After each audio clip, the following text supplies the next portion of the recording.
All right. Hello, everyone. This is David Chen. Welcome to my YouTube channel. I think we are live now if everything is going correctly. And today, on this YouTube channel here at youtube.com/DaveChensky and on my Patreon page at patreon.com/DaveChen, we are recapping Loki every single week here on the YouTube channel and on my Patreon page. This week, we're recapping Season 1, Episode 2 of Loki entitled The Variant. And joining me for this conversation is my friend who is the co-host of the amazing Spider Talk podcast, Dan Gvozden. Dan, how's it going this week? I'm excited to talk to you about this. This was another really enjoyable episode. I completely agree. So for those who are curious how this podcast works, every week I hop on YouTube and I discuss the show with Dan. We're going to spoil everything through this episode, but we're not going to spoil anything from future week's episodes. We're going to try not to mention the next time on. And when we talk about comics knowledge, we'll try to demarcate that as comics spoilers potentially. But yeah, also you can watch it on YouTube for free. But if you want a high quality audio version of this podcast, all you got to do is go to patreon.com/DaveChen. All patrons get the high quality audio version. And also check out Dan Gvozden's podcast at amazingspidertalk.com. So thanks to all my patrons. You guys make my work possible. You guys make this podcast/broadcast possible. I really appreciate you. Let's get into the episode. Season 1, Episode 2. Actually, before we get into the episode, Dan Gvozden, let's do some follow-ups from last week, right? We got a few things to follow up on. Sure. You wanted me to pull a screenshot of the other variant that was in line at the Time Variant Authority, take a number area. And I guess I'm curious why you wanted me to pull the screenshot, because the guy in front of Loki in line has a similar hairstyle to Loki, doesn't he? Yeah, I mean, the way that it's shot initially is, he's walking away. And, I think from the very get-go, knowing that this show is going to be about timelines and time loops and variants and things like that, I was on the lookout for, anything that seemed out of place in the background. Any good time travel story is going to have characters looping on themselves and meeting themselves or encountering their self already doing time shenanigans. So when this guy was walking in front of Loki in line and the only other person in the room and has the same haircut as Loki from the back, I couldn't help but think that's another Loki.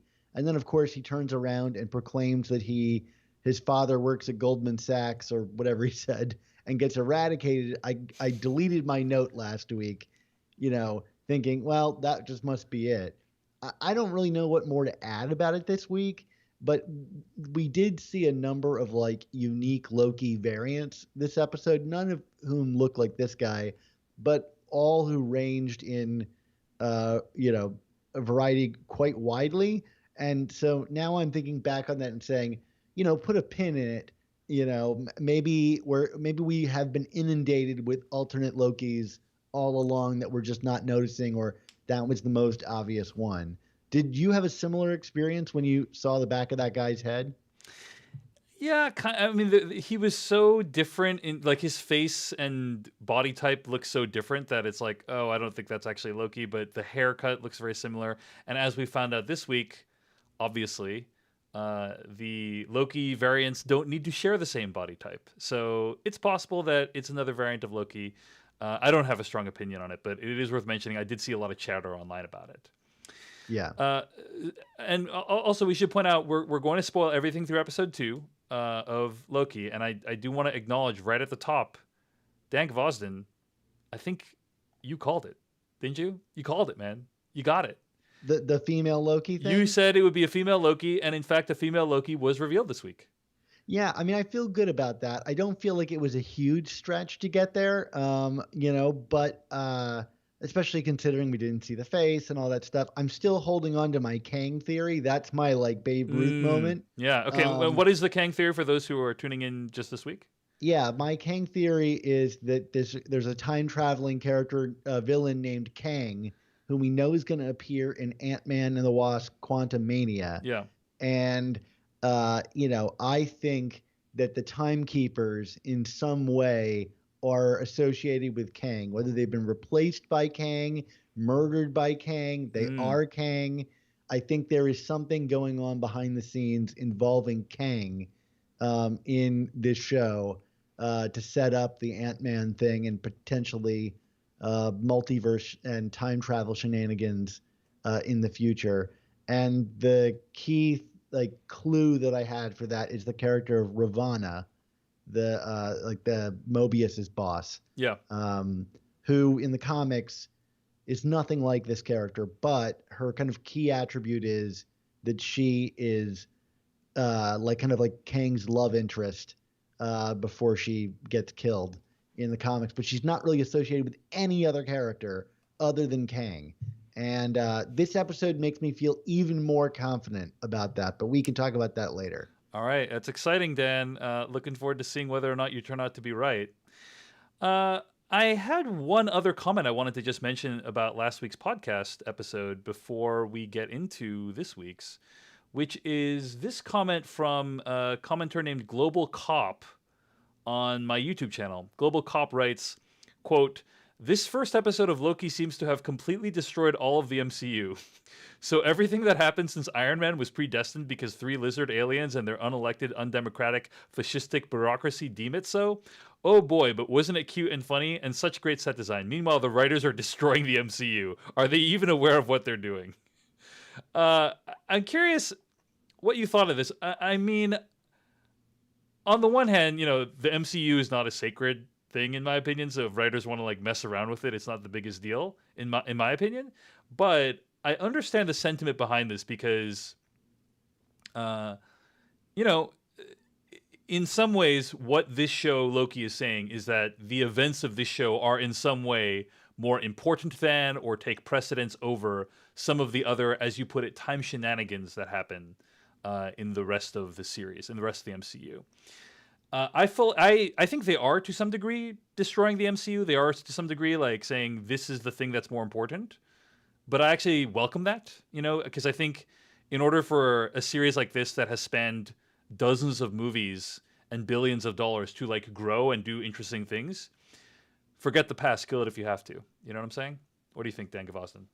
Yeah, I mean, I think I got into this a little bit last week when we were talking, which is I think it's all a matter of scale. In the Marvel universe, I mean, as we knew it, uh, Infinity Stones still have a lot of power, and even from this episode, I think we could see maybe not directly Infinity Stones' power, but the power that Infinity Stones have to cripple the sacred timeline in some way. So, like, if it's just about diminishing power, it's just that we've had a moment basically like the end of Men in Black where we only knew the marble, but now we've seen the aliens rolling the marble, and I think the events in the marble still matter, just maybe not quite on the scale now that we're used to. I also think that by the end of this series, the role of the Time Variance Authority will probably be changed dramatically. And I can talk about some theories I have about that as we get towards the end of the episode and begin pontificating. But I totally understand the sentiment. And for me, you sent me this video that was really great about the like timeline and how all of it works and all the shenanigans of it. Who's the author of that video again? Are you talking about Ryan Airy's video? That's it. Yeah, yeah. Yeah. And Ryan Airy, we should point out, is like crushing it with his coverage of like MCU stuff, WandaVision, and also now this. Like I don't know how he does it, but he's over on the Screen Crush YouTube channel and he's making great stuff. So if you are enjoying watching this YouTube video and listening to this podcast, you'll probably enjoy Ryan Airy's work at the Screen Crush YouTube channel. Anyway. Oh yeah, Yeah. 100%. But the reason I bring it up is not to diminish it because I think what he's doing is really awesome. Yeah. But like, as someone who's read the comics and stuff, like there are so many of these kind of, and I hope this is like a balm to this complaint, or maybe it's just a like different perspective. But there's so many different things that are operating at any given time. Like, but I don't want to have to think about the time variance authority when I'm watching Spider-Man beat up some burglars and stuff Right. like that. And so Right. there's a certain amount of flexibility you just have to kind of go with that. Like, it's the same kind of logic that you have to apply with, like, well, wait, why aren't the Avengers stopping all of these crimes in the Right. solo movies? Yeah. Um, so I don't know. There's a Like sort like of when like in Thor 2, like the universe is being threatened. It's like, really, the Avengers weren't gonna assemble for that one. So right. yeah, I agree. You kind of let that go. And also, people in the chat, like Santiago 3J1 says, it's interesting to see this reaction for films based on comics which are constantly retconning or realigning or flat out Right. discarding old stories. Right, it kind of just comes.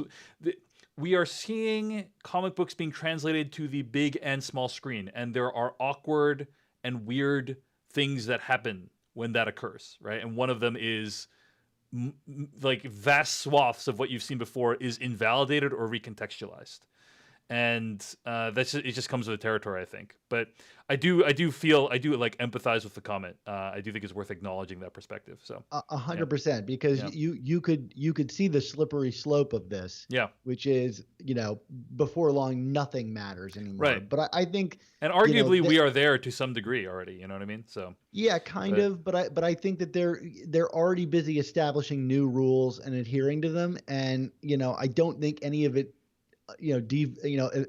devalues what you saw before. It just can recontextualize it. yeah, If if they went and said truly that the Infinity Stones don't mean anything, or they were just some like concept someone made up, and like there's a version of this that's actually damaging to that story, that yeah. we could have gotten, and I still think that they're playing by their own rules. Let's get into this week's episode 2, The Variant. Dan Gvozden, overall thoughts on this one? I really enjoyed this episode. I mean, this is exactly what kind of like, and I'm very glad that now, David, you and I are caught up with each other, like, so Mm-hmm. we can kind of have fun at not knowing where it's going, and being at the same place.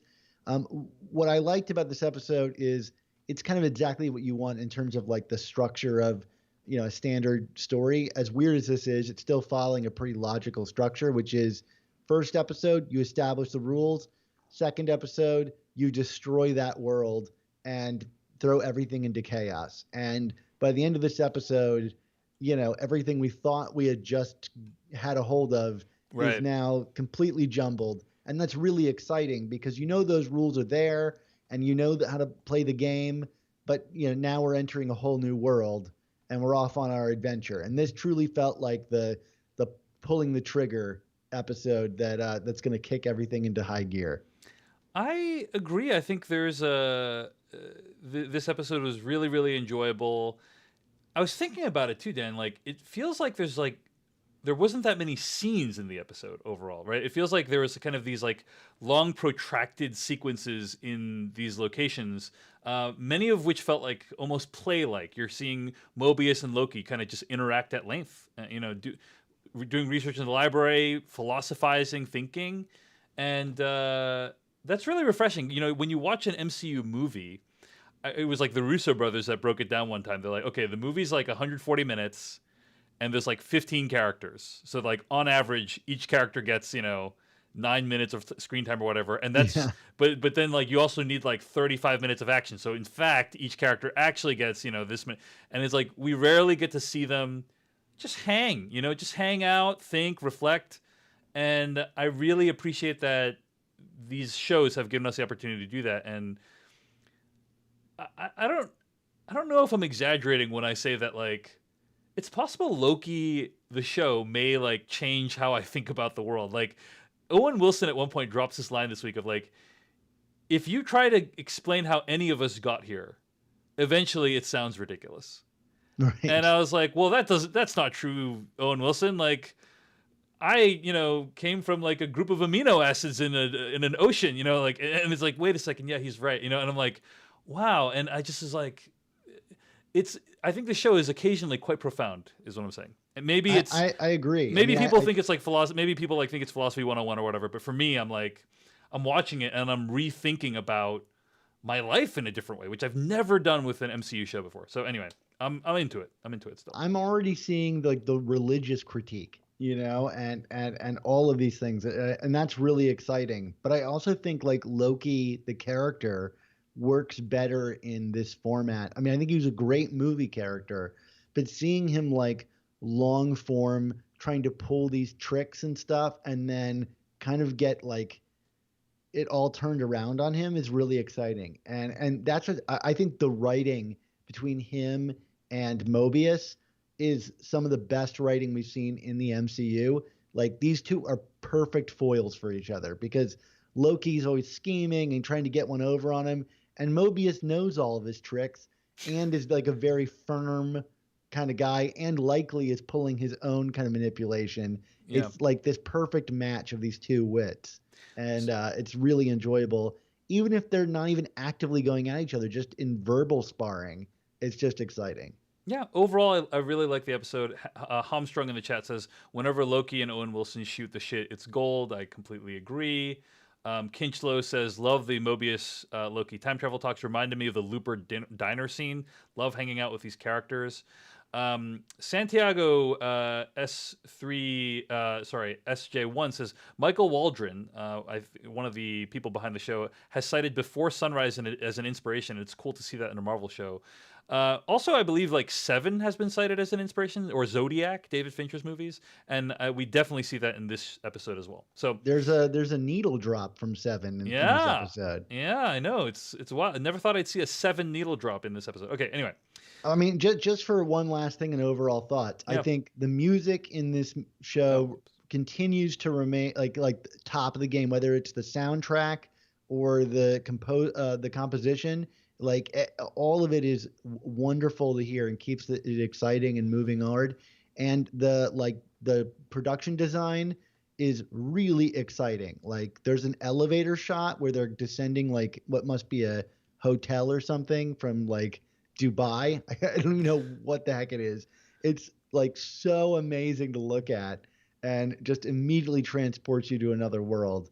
And that stuff was all fun. And even like the way they do like these micro set pieces, like going to Pompeii, is just like fabulous, even if the magic trick is pretty simple to figure out. All right, let's dive into some specific scenes from the episode. The episode opens in Oshkosh, Wisconsin at a Renaissance fair. And the Minutemen show up to track Next Synergy. Someone mind controls one of the soldiers, and the needle drop holding out for a hero starts playing. Some people on Twitter I saw were remarking, I can't believe this is the first time holding out for a hero has been used in an MCU property before, I think. And then the hooded person takes the soldier back through the time door with these reset devices. I think I accidentally, on last week's recap, dropped that they were like these reset devices, and that wasn't fully explained at that point, so I apologize if that's the case. But what were your my favorite line from this episode actually was that woman that was really upset that the other people weren't wearing costumes, and she says, some of us need this. And I really felt that. So what did you think of this opening scene? Any thoughts on it? Yeah, I thought it was great. I mean, I love like how on the nose holding out for a hero is. Like it says like, where have all the gods gone? Like it's like speaks to Asgard and those characters in some way.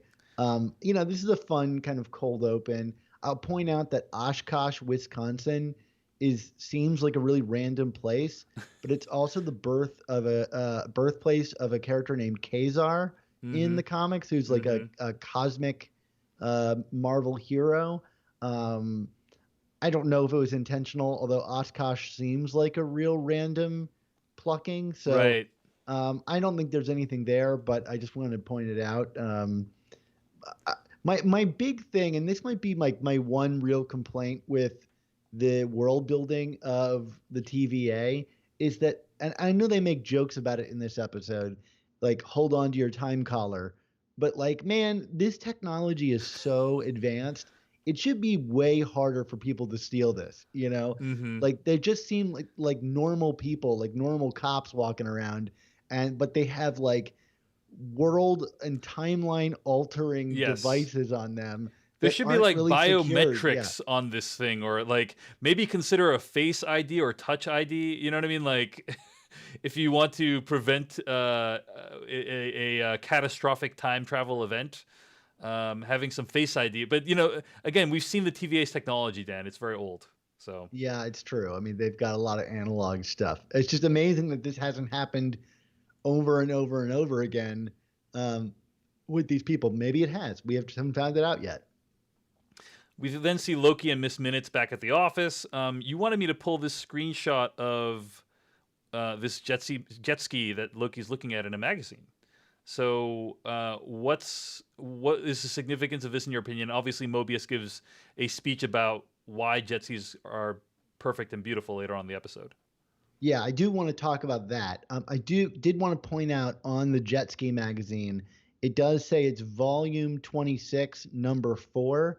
And I always look at these numbers and I think there must be a purpose for it. And there's a ton of them in this episode. There's a ton of like numbers that tie into comic issues. But this one's interesting because this is if you put those numbers together, it's Thor number 264. And that issue is an issue where Loki has actually ascended to the throne of Asgard and has kicked Odin out, kind of basically like the end of Thor: The Dark World, where Loki is kind of ascended and ruling on the throne. But it's also interesting because there's a villain featured in this story named Enchantress, who I brought up on the last week's episode as a theory for who this hooded person is. And I know that the hooded person is revealed in this episode, but I still think that like knowing stuff about Enchantress may become important in this show, in that some of the powers displayed by that character, which we will discuss later, are powers that are typically associated with Enchantress rather than with Loki. So this like number being put in there, it could just be a weird coincidence. But all the other numbers that they feature in this episode in the background do have actual ties to the comics, that I can't think that this one is a one-off that doesn't mean anything, especially with a comic that's so Loki heavy that it seems to be referring to. So I wanted to kind of call that out. All right, I love the nerdiness, Dan Gvozden. That's awesome. Well, you signed up for it. So we hear a little bit from Miss. This is a clever way of giving us some exposition, but apparently Loki has watched some training videos and is being quizzed on what he learns. Right, so that's kind of a mechanic throughout the episode. I love the Miss Minutes animation. I thought Yeah. it was really great and It's awesome. enjoyable, and I'm hopeful that we'll see more of that character. There's a sort of kind of like implication that she's both programmed and sentient. Right. And I'd love to see that kind of play out, like when she turns into like a PSA video and when she's actually able to think on her own. There's kind of a fun character in there. So there's a meeting with the team. They have to go like address this situation. Loki gets a jacket that says variant on the back to keep him distinguishable. And they meet with the team and they know that it's a Loki variant, but they aren't really sure exactly what else is going on with him. And during this meeting, there's also like questions about like what Loki's kind of angle is in all of this. Is he angling for a meeting with the timekeepers and so on and so forth? So then they go back to the Ren Fair, and during this time, like Loki explains again more about those reset charges and like what the point of them is. And he's like, I did watch the videos. And and there's also like this more clear delineation of like, here's the thing, and once the Nexus event occurs, if the timeline reaches this line, then it's like a catastrophe. And by the way, the animation of that like trending upward line goes real fast. Like it's like they have minutes. So I just think it's alarmingly fast. I was not expecting that at all. Expecting what exactly? That it was like we have literally 3 minutes or less than that. I would think it's like hours or something like that. But he also, what I think is amusing about the show is it tries to explain questions that you'll have as you're watching the episode, right? Like it's like people are going to be wondering, why don't they travel to before the Nexus event occurred, right? Like why do they have to travel? And he's like, and then Owen Wilson explains like it's because everything's still reorienting itself, and it's all just timey-wimey, random explanations anyway. But I appreciate that they're like trying to address some of them. So then Loki is saying, hey, like, if you leave this place, he's going to attack us. I actually thought this scene was a little bit awkward. Like, I didn't. I think you as the viewer are supposed to be like, oh, he's full of garbage, right? Like you're supposed to know it. I think, Mm-hmm. um, so that when it's revealed, like when Mobius points it out, you're like, yep, I completely agree. I totally see it now. But it just felt weird to me. Like I didn't feel like we had enough to know that he was BSing. What do you think though, Dan Gvozden? I think the previous episode played this for effect a little bit better with, as I think we discussed last episode, where Loki's like, at least our read is that he like appeared sincere when he was talking about his weaknesses, but we all kind of know Loki would never really admit to something like that. And I felt like here it was either it was like too clear that he was lying. So I didn't feel like I got caught up in his lie quite as much. Mm-hmm. Um, and so that, I think Why was it too clear that it was like? Why was it immediately obvious to you? Just out of curiosity. he seems so hammy in how he's expressing it. At least It's to me. hard for me to distinguish between like hammy, like unintentional hamminess and intentional hamminess with this particular show though. But Yeah, that's just me though. maybe that's the feeling that, because I was like, am I supposed to think that this is hammy, or am I supposed to be convinced that he is actually trying to bargain Right. in a real way? Whereas like before it was less hammy, so and it seemed genuine, but I still had my like spidey sense up, if you will. Mm-hmm. So yeah, it didn't entirely work for me. I didn't have that like aha moment where like Mobius calls him out and it's like, yeah, duh. uh Right, exactly. I think that's what you're supposed to get. You're supposed to have this moment of like, oh yeah, of course, duh, yeah. But that never hit me. So it was just a little bit awkward. I felt like they didn't quite land the emotional beat that they wanted to there. But that's it's just a me. really fine line. Yeah, Like, yeah, totally agree. Totally agree. it's even hard to describe because I don't even know if I'm supposed like if I'm feeling that we both Right. felt the same That's what way. I'm saying. That's what I'm saying. Is like Yeah, yeah. ideally you should like know what they're going for and then be able to evaluate whether they achieved it, and like it just was hard to do in this case. So then they reset the timeline using the charges, and I guess one question I had is, and then you see like at the TVA it's like timeline reset. There's a screen that's like timeline reset. And I guess my question is, so it disintegrates every like residual component of the timeline disruption. But when they reset the timeline, does that mean like everyone like, and we also see, by the way, things that are not from the TVA are left intact, right? So like the ground, the grass, the tent, like everything is still intact.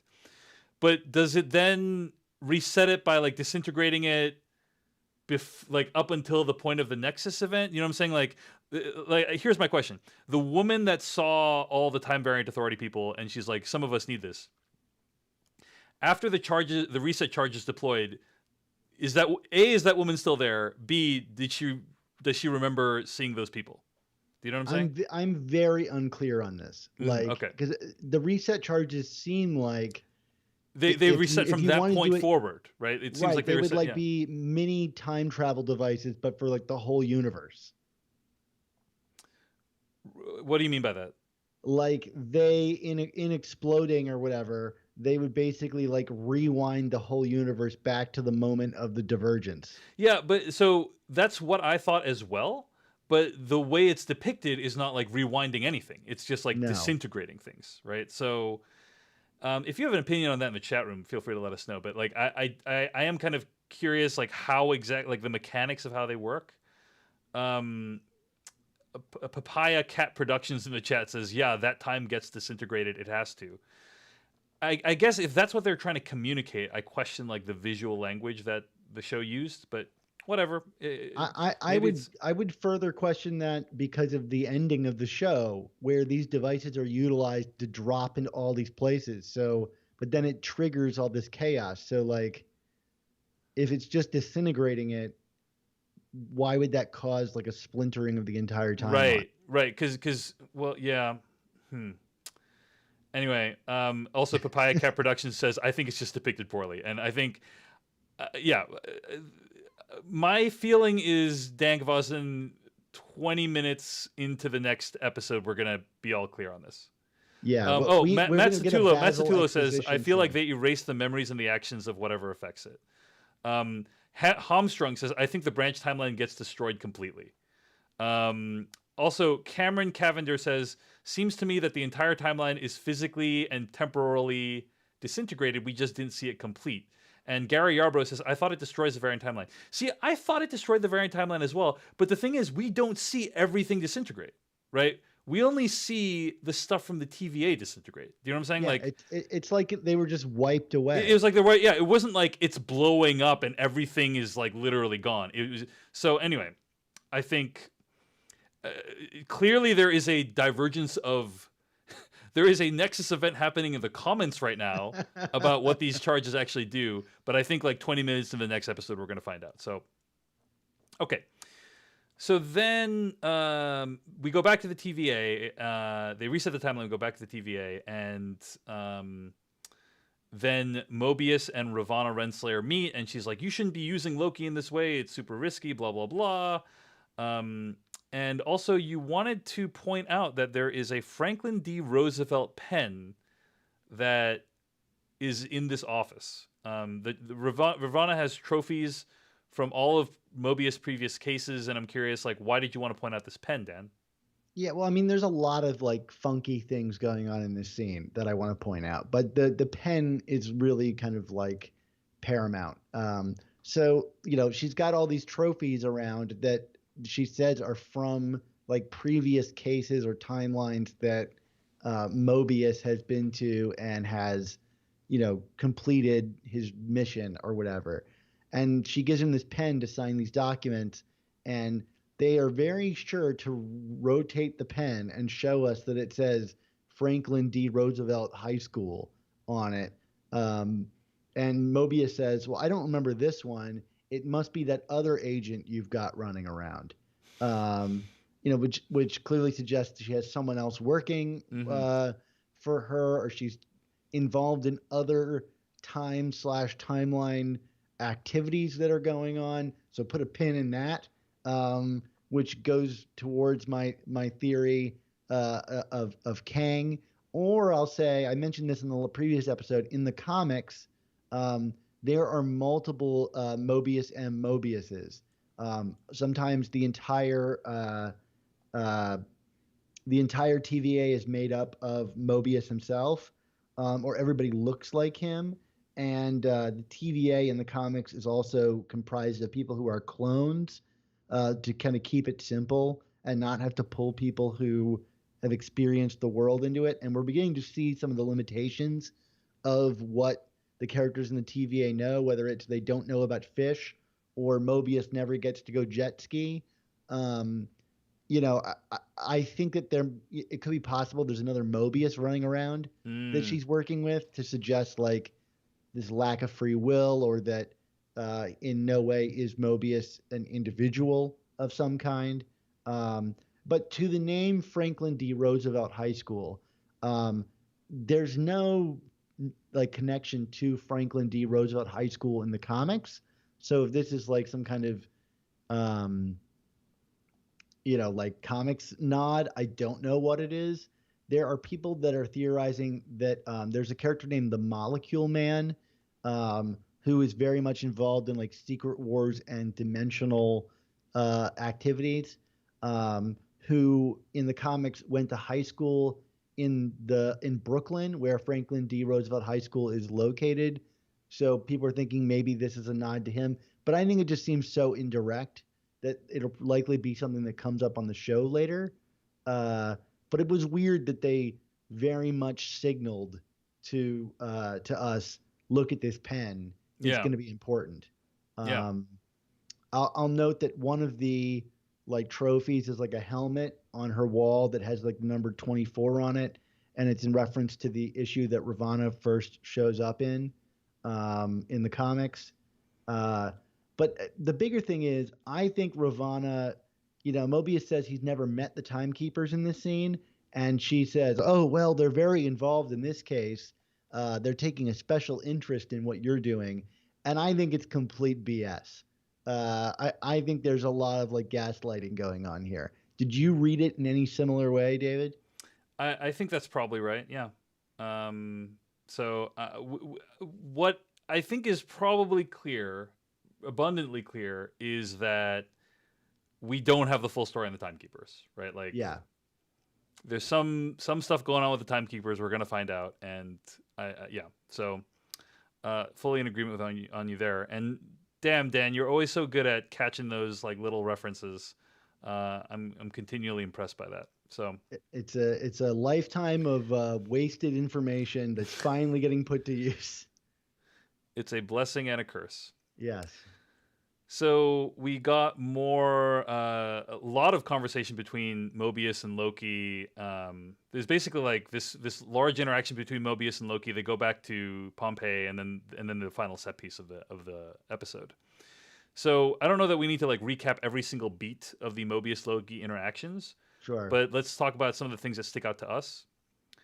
One thing I'll say is that my colleague on the Slash Filmcast, Jeff Kanata, pointed this out, that the version of Loki that we're seeing, and I think we discussed this a little bit last week too, the version of Loki that we're seeing is not the version of Loki that we left off with in the MCU. It's a version of Loki plucked from the Avengers 1, right? Which is really interesting. Like, we know more than Loki does about what happens to his brother and his planet and all that stuff. And so does Mobius. Right. And so then we watch Loki, like Tom Hiddleston, like act his brains out by like witnessing the death of his father and his planet in the last in Thor Ragnarok, not Thor Ragnarok, the events following Thor Ragnarok, and that kind of stuff. And then again, kind of it needs to register on him this week again as he's reading the file explaining what happened, right? Yeah, I don't think that he knew about the destruction of Asgard until this week. Uh, really, I thought it was a little bit clear from the projection from last week, but maybe I'm wrong about that. I think he saw like the No, his own, his he own saw death. himself Yeah. himself fake stab Thanos. So like at that point, Asgard had already been destroyed, right? Yeah, So but did he see all the in between or just kind of like highlights? I I guess assume I'm he saw. I unclear. assume he saw everything leading up to it. Okay. By the way, there was a fairly hilarious chat about between Mobius and Loki, where Mobius suggests that Loki is going to backstab, and Loki's like, "I never backstab." And in fact, we as people who watched Avengers: Infinity War, we know that that's correct. Loki doesn't backstab; he front stabs, and in fact is quite ineffectual at it, because he tried to stab Thanos in the most obvious way possible and got murdered for it, basically. So I just thought that was a reference. I mean, I don't know if it was intentionally a reference, but I thought it was funny that he's like, "I don't backstab," when in fact, one thing we know about this character is that he died because he tried to stab Thanos to death. Well, he also backstabs Agent Coulson in the first Avengers movie, Yes. like famously. So, it's Loki. He's lying. He's lying. He's lying, yeah.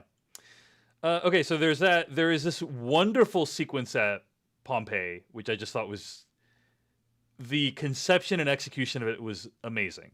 I thought, like, Right, and the idea is that Loki makes a discovery that the Yes. other Loki might be hiding in apocalypses.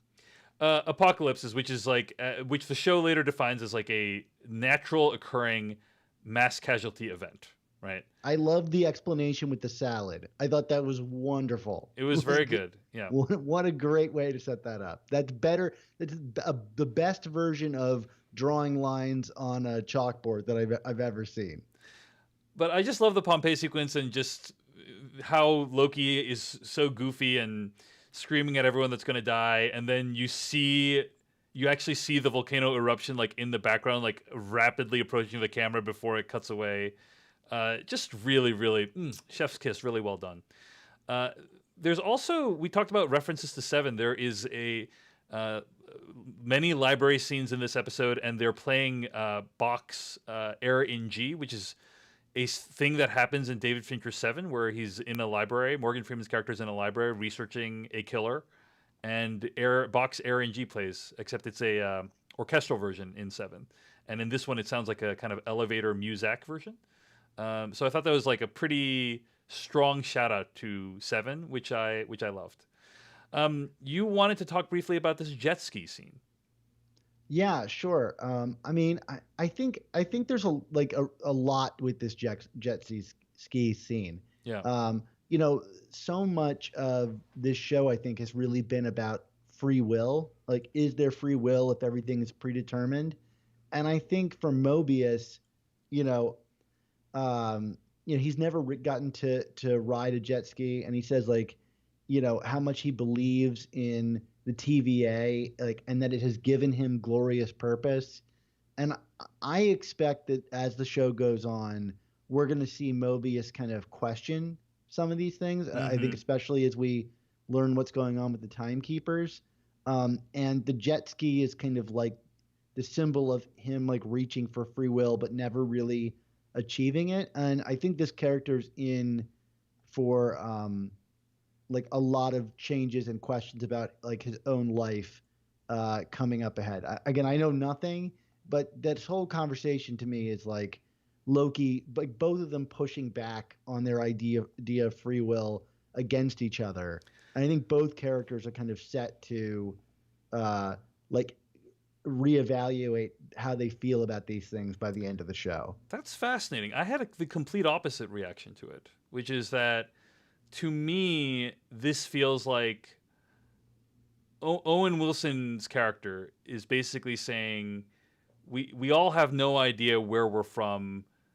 We all have it all sounds like chaos. The world is chaos.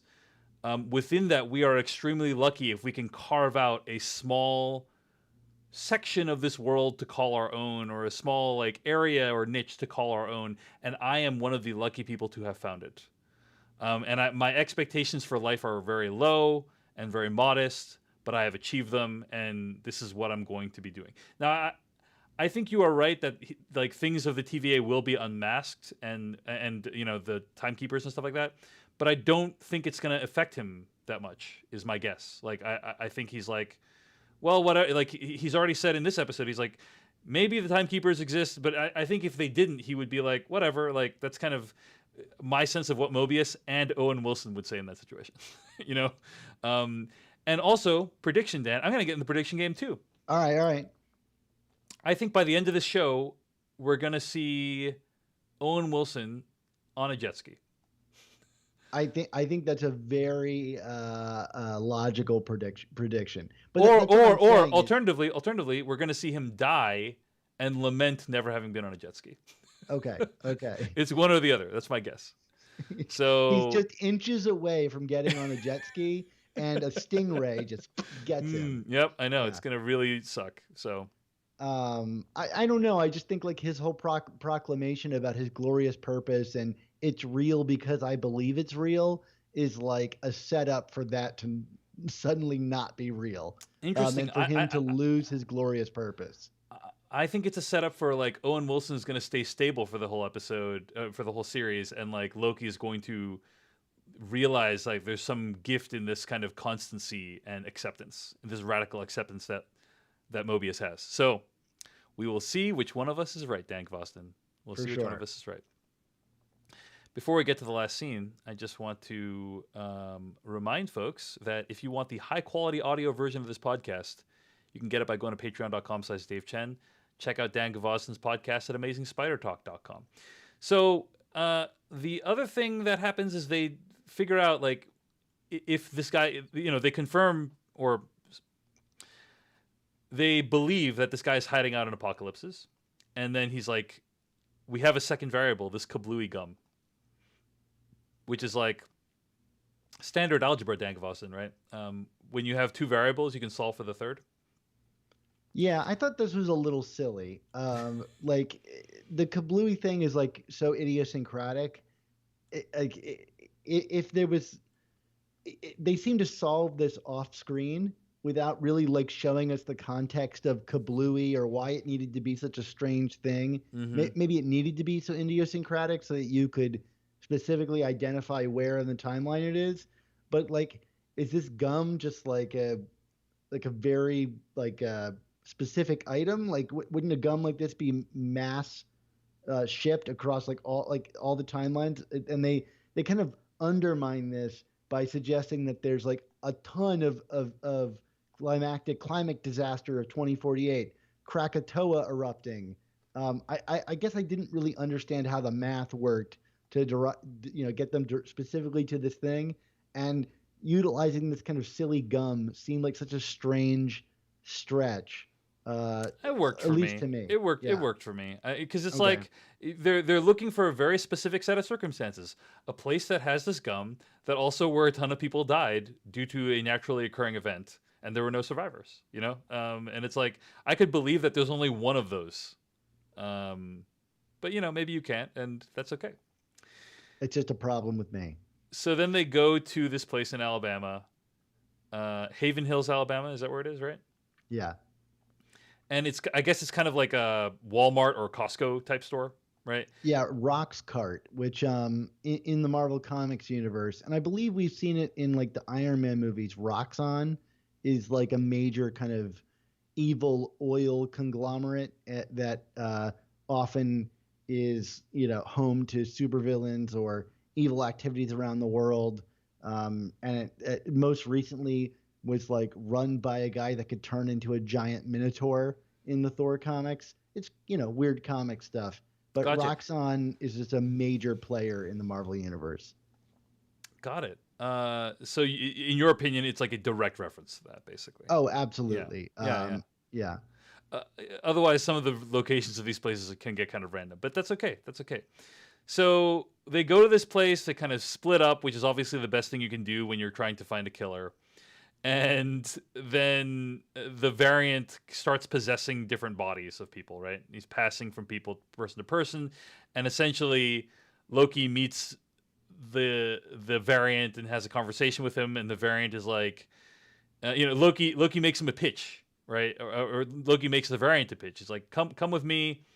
I'm gonna like expose the timekeepers for the sham they are. I'm gonna take this whole system down, and then the variant is revealed, right? As whoops, sorry, wrong graphic. I put up the wrong graphic on the screen there.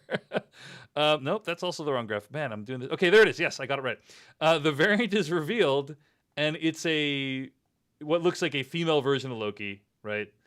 And she says something very ominous. She basically says, "There's stuff going on here that's like not about you. There's stuff like beyond even what we've already seen." And as you put it aptly, Dan Gvozden, right?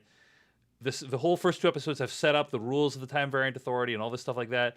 And now at the end of episode 2, we're about to undermine all of that again, right? Like we've already spent all this time kind of in some ways undermining what we've seen in the MCU. We're about to undermine all that again.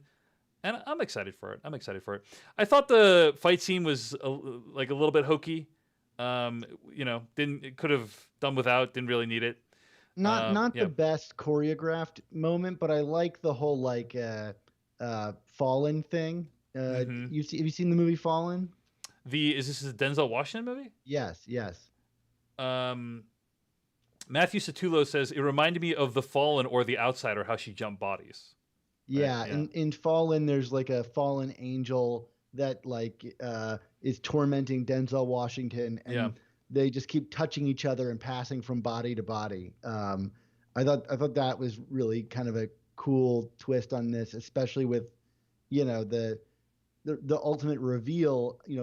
It kind of undermines even our belief in that if this person can look however they want to look, and it gives it some kind of threat. That I thought was kind of cool. And the visual of like the green magic passing between them was kind of neat as well. I had to feel bad for B-15. Like the first time she was left with Loki, he like trapped her in her time pocket. And then I don't know why she volunteered for this again. Like, didn't everybody see this was going to go sideways based on the last time? She just does not get out of that situation very well. But yeah, I mean, this is all very tantalizing stuff. And yeah, I think it is. We're definitely meant to accept that this is a female Loki. Although it's interesting, I was reading because she's wearing the headpiece. She's wearing the same headpiece, right? Yeah. I was reading somewhere that in foreign credits, the character was listed as Sylvie, and I mentioned the Enchantress earlier in last episode. Enchantress, the villain Enchantress from the comics, name is Sylvie Lushton. So I wonder if it's going to be female Loki, but they're going to kind of combine it with the Enchantress character and give like a different name to the character, rather than just calling both of them Loki. Yeah, I mean that would make it easier to talk about the show. Yeah, I think they were absolutely. really, if they make that decision, they're really considering the recappers here. You know what I mean? Yeah. It's their number So one thank priority. you. Thank Yeah. you, Disney. Yeah. A couple of other things that happened that are really important to note. One is that there's this really cool scene where all like the reset charges light up in the dark store. Pretty freaking awesome. Yeah. And what's great about it is, despite the fact that there seems to be some disagreement about what these reset charges do, everyone seems to understand they are extremely powerful. And so you see Yeah. like 100 of these things light up, and it's just like terrifying. Like, oh my gosh, the power! And then you flash back to the TVA, and there's like Nexus events like left and right, and you see like the people, the bureaucrats, like freaking out. It's pretty funny. I mean, it's the Um, kind of power you wouldn't necessarily want to just leave on any old soldier that someone could grab. one would think. One would Yeah, think one would that think. that really bothers you, and I fully support it bothering you. And then Yeah. the other thing is, the new Loki asks existing Loki to Loki Prime, let's call him, to join her, and so he follows her through the time portal. Mobius perceives it as a betrayal, although probably Loki's going to spin it as not later on, whether that's true or not.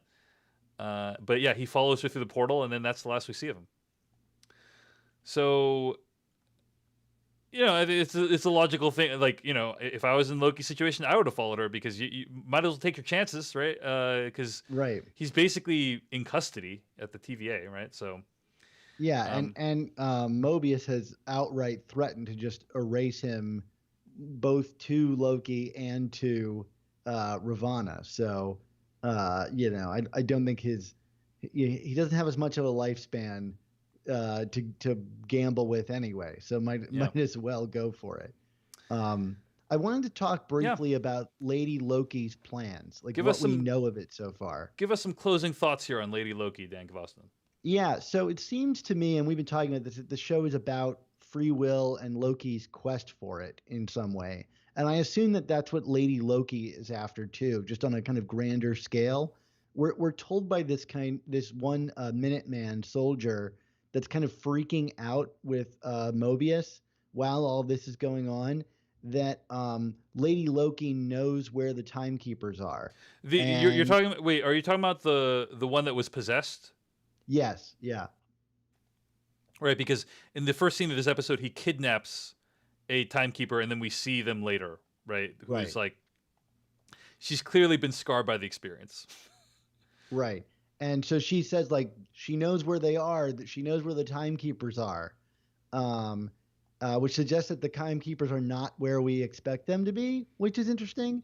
Um, and then we Right. watch her cause so much havoc to the sacred timeline that the TVA can't presumably keep up with fixing it. Mm-hmm. So like my thought on this is I think that she's aiming to render the TVA obsolete, disrupt the timeline, and use that chaos to dismantle the timekeepers and their control over the timeline. Right? In her mind, there are these timekeepers, as Mobius And describes it in this episode. when you say this, you are basing this just off of what you've seen in the show. Like, you have Correct. no Yeah, no knowledge. comic Yeah. stuff. Okay. Yep. Yeah. So this is just your Because like speculation. Yep. yeah, so because like Mobius is like saying that they ask, well, what happens at the end of all that? Like Loki specifically asked him like, how does this all end? And it's kind of got that religious thing where it's like, oh well, Jesus Christ is going to come back and we'll all ascend to heaven, or in this case, well, they'll just come up with a magical control and everything will be blissful for the timeline. But until then, we have to Right. keep They're working out the epilogue, I think, is what he was saying. right, Right. Yeah. right. And if the epilogue is worked out, then really your free will is gone, right? Because everything has already been predetermined. So if you mess that up and you're able to eliminate the timekeepers from finishing the epilogue, you can rewrite it whatever way you want. Yeah. And that means creating a multiverse of madness, if you will, and allowing all of the variants to have free will, right? And allow them to kind of mess up and screw with the timeline and the universe as much as they want. And ultimately, I think that might lead to secret wars, which we discussed on the last episode. But I think this chaos is what this character is looking for.